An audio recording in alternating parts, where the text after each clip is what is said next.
I'm 11. And you in the upside down. Brady, where are you? Brady, speak to me. Brady, where are you, Brady? Brady, are you here? Speak to me, Brady. B-E. Speak to me, Brady. F-U-N-N-Y. Be funny?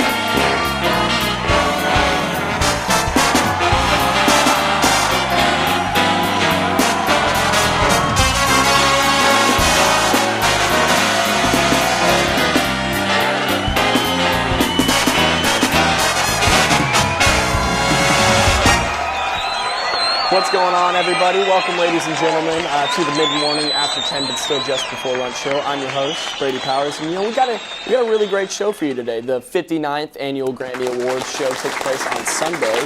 Lots of big things happened, but one of the biggest was Chance the Rapper's Grammys for Best New Artist, and also his hit song No Problem, and he also took home Best Rap Album for his album Coloring Book. That night, Chance made history because he's a completely independent artist. So I guess you could say even with a label, the competition didn't have a chance.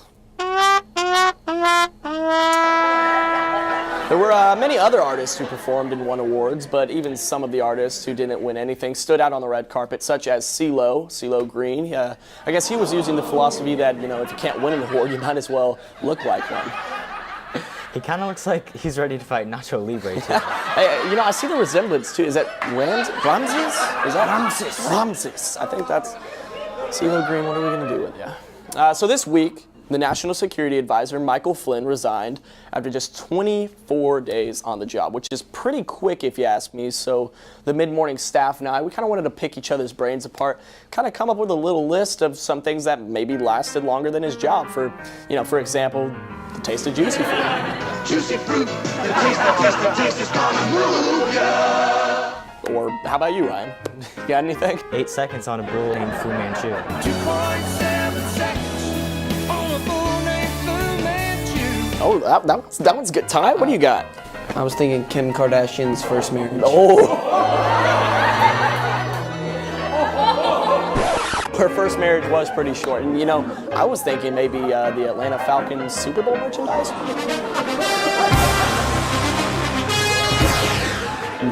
I don't know, maybe even a Trump handshake.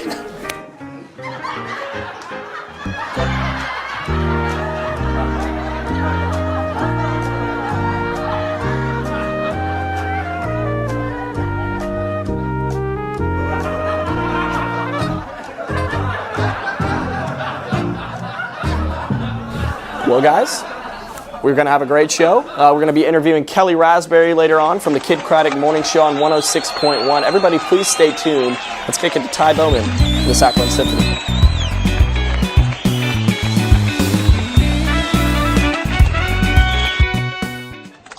We have live in studio with us radio and television host and personality Kellie Raspberry from the Kidd Kraddick Morning Show. Everyone, please give a round of applause and a warm welcoming for fellow ginger, Kellie Raspberry. How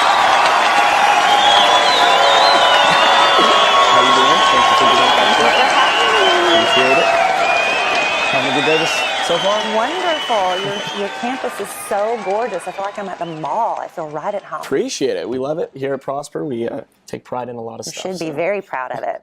So just to get to know you, some background information, even for some of the viewers who might not know who you are. How did you really get into the radio and even Kidd Kraddick Morning Show? How'd you get on that? Well, I didn't start off wanting to be in radio. I was a huge fan of radio. When I was growing up, we'd have the weekly countdown shows with Rick Dees. I don't even know if kids of your age even know who that is anymore. I can't say I do. No offense. Right. Well, like Casey Kasem. Do you remember that name? The old classic. I have heard of Casey Kasem. It was about the same time. And every week I would record his shows. I just worshipped the radio, but I didn't ever think about being on it myself. I actually wanted to be a sitcom actress. I loved sitcoms. I loved the whole format of that. And so I went to a talent convention hoping to get signed by an agent to do, acting, but instead I met the owner of a radio station who thought I had a great personality for radio and suggested I call his buddy that owned a radio station in my hometown and say, I want a job, and basically that's what I did. I just called up and told them that I wanted to work in radio, and it kind of snowballed from there. I was 19 years old, and a friend of mine that I worked with in Florence, South Carolina, my hometown, thought I was bigger than Florence, and he started actually looking through trade papers and saw this ad for a job in Dallas with this man I'd never heard of before named Kidd Kraddick. And made me apply for it, and I did, and I got the job. That's awesome. Yeah. So tell me, now that you've been in the Kidd Kraddick Morning Show for a little while now, tell me some of the things y'all do, like the kids and these like fundraisers or what? Yeah, I mean, we do a lot. I mean, our show is, mostly focused on entertaining and keeping people, occupied in the morning when they're trying to get ready for work or school or whatever they're doing, keeping them entertained. But Kidd also realized that he had such a huge platform and that we could do a lot of good with the influence and power we have on the radio. So when his wife was expecting their daughter Caroline, who is how old is she now? She's like 24, I believe, 25. But when she was pregnant with Caroline, the doctors told Kidd and his wife Carol that she was going to be born with a twisted femur and would never walk. Oh. And so, of course, he dropped to his knees and started praying, and he promised God, you give me a healthy daughter and I will do something to give back. And when she was born perfectly healthy, Kidd actually followed through on his promise to God. We don't always do that. Yeah. But he started the charity Kids Kids. And it's really for the kids, like if Caroline had been born with a twisted femur, she wouldn't have been able to walk, but she would have been able to live, an otherwise normal life.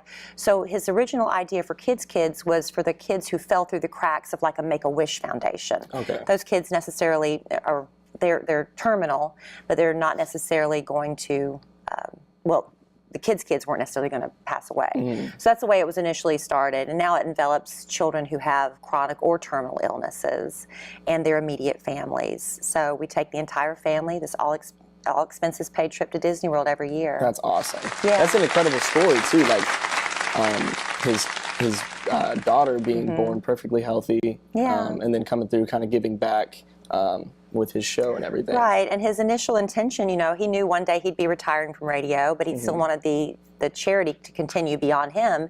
So he always wanted his daughter Caroline to carry on, after he had retired. He didn't plan on passing away. That was an unexpected death. So she got thrust into that role unexpectedly at a very early age, but she's done a really great job. That's awesome. And tell me, I know y'all are kind of introducing a teenager type thing, not the young children anymore, more teenagers now. Can you tell me a little bit about that? Yeah, the program has always been for ages 5 through 12. And we just, because some people get upset, why 5? I have a 3-year-old that would love Disney World. That's true, but if you've ever been to Disney World and see these little babies and toddlers running around, it's not always the happiest place on earth. Yeah. And, plus when you're about 5 or 6 years old, that's when you start having memories. I mean, do you really remember anything from when you were 2 or 3? I can't say I can. Right. So about 5 is when your memories start really, sticking with you. So we initially started it, or Kidd did, for ages 5 through 12. But there's a lot of kids who would love to be able to go, but they just missed the deadline. And so, Caroline, now that it's her baby, it's her charity, she said, I want to expand it. And so this was really her idea to start adding teenagers. Now it's going to be a separate trip. Okay. And it's going to be, this summer is the first one, I believe, in June. If you ask me right now, I couldn't tell you the exact date. Check your calendar. Like June 9th or something like that. But they're going to start, it's the first year. So the applications are now being accepted. Okay. So if you know of anyone who has a terminal or a Send out chronically your ill applications. teenager, you can go to kidskids.com and the application will be online. And is it to the same place? Is it still to Disney World? It's still Disney World, but it's actually through Give Kids the World. We're partnering with another organization that actually has a beautiful facility right off the Disney property. They're going to get to go to all the parks and do everything we do as a Kids family, but even more. They get to go to Universal Studios. They can do a lot of other things, whereas our Kids trip with the ages 5 to 12, we just really stay in the parks. Yeah, that's such a great way to give back to the community and everything. Yeah, it's our listeners doing it. It's really our listeners who donate. If they didn't do it, we couldn't afford to do it. Absolutely. So I hear You're kind of a love doctor, a love expert. Well, I went kicking and screaming into that. Kidd, many years ago, decided he wanted me to give love advice. Now, granted, at the time, my love life was a complete mess. You know, it was a mess. But he thought I gave common sense advice, and it's basically because I've made a lot of mistakes. It's easy to give advice if you've been there, done that. You know, people who've always never had an issue and they've never had any experience with, you know, failing. How can they give you advice? All they know is, well, what I do works. I don't understand. So because I failed so many times, I guess he thought I would be a good person to share advice. But I went kicking and screaming into it. I didn't want to do it. And so it was just kind of out of the blue? Yeah. And how long ago did you? Oh, gosh, it's been going on 20 years now I've been doing it. Because I was like, why would anybody want to listen to me? I'm not even in a healthy relationship myself. But, you know, it's easy to do as I say, not as I do, I guess, or do as I did. So don't do that again, right? Love letters to Kellie. So I have a little scenario for you. I got a buddy, and he's I guess you could say for the century. He has some girl problems in the. Is this your friend you're talking about? He'll remain unnamed. Oh, I guess we could say that. You're a very good friend, unnamed. Okay. So can you give me some? You know, you're the love expert. Can you give me some tips and tricks? You know that on how to get girls? I guess maybe get a successful date. I don't know. He just wanted me to ask. Well, this is very limited information you're giving me. But you know, as a teenager, it's really hard. I mean, a lot of adults look at teenagers like, you don't know what love is. You just wait. But I remember what it was like to be a teenager. And that to me was love. Everything I felt was the deepest emotion, the deepest euphoria, the deepest heartbreak. So when a teenager comes to me and says I'm having love problems, I really do believe, because that is your truth. That is your love experience. Now, it's hard to tell a teenager who's 16 or 17 that if this girl you've just fallen in love with, that she's it, that there's nothing else beyond her. It's hard to get you to understand that there is life beyond high school, but trust me, there is. And there's going to be a lot of loves and losses along the way. As far as getting a girl in high school, what worked for me was personality. I had crushes on I look back at the yearbook now and I'm like, he was not exactly the most attractive person in school, but he made me laugh and he was confident, and there's something to be said about having that confident swagger that makes up for a few pimples and, you know, not having the biggest biceps. I had crushes on the best looking guys in school too, but the ones that really get you where you laugh and where you can, that's what I would go for, is working on developing the personality. And it's still a numbers game.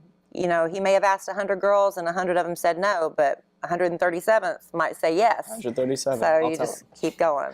Your friend. Well, yeah, my keep trying, but work on the personality. But I appreciate it once again. Thank you so much for being on the show. Everybody, make sure to check her out on 106.1, the Kidd Kraddick Morning Show, and we'll be right back after this quick commercial break. Thank you, everybody, for staying tuned to this show. We'd also like to thank Kellie Raspberry from the Kidd Kraddick Morning Show on 106.1, guys. It was a great show, a lot of fun, and we'll see you guys in 2 weeks.